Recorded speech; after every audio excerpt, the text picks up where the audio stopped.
A lot of companies across the globe are going to die over the next few years. Not because of macroeconomic stress, but because there is an entire emerging generation of customers who hate doing business with them. These companies are going to die from some form of customer stress.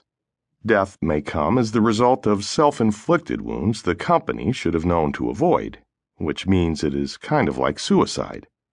It may come from involuntary manslaughter by a new generation of customers.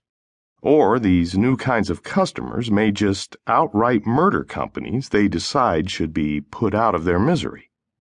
It is the customer apocalypse. Who are these customers? They trace their ancestry first to the millennials, also known as Generation Y. The latter term comes from an editorial in Ad Age in 1993, which attempted to describe the teenagers of that time and how they differed from Generation X, the name given to the generation born after the post-World War II baby boom, popularized by the novelist Douglas Coupland. When Ad Age coined the Gen Y term, it applied to kids 12 and younger at the time, and was meant to refer to those kids who would become teenagers over the subsequent 10 years.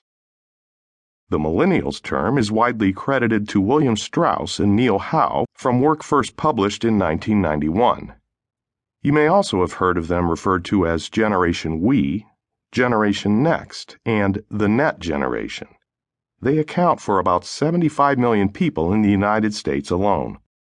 The generation's earliest days are just around the time digital technologies for the general public first appeared, beginning with Apple's first personal computer, the IBM PC, and Microsoft's early PC operating system.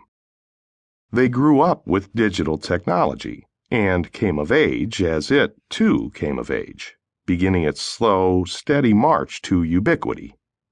Over the course of their lives, digital technology has become a commodity, fundamentally changing what they expect and how they interact. Millennials are also the generation that grew up with play dates and adolescent team sports that awarded everyone a trophy for playing in the soccer game, whether they won or lost. This ethic figures into how they view the world and the relationships they have with your business as your potential customer.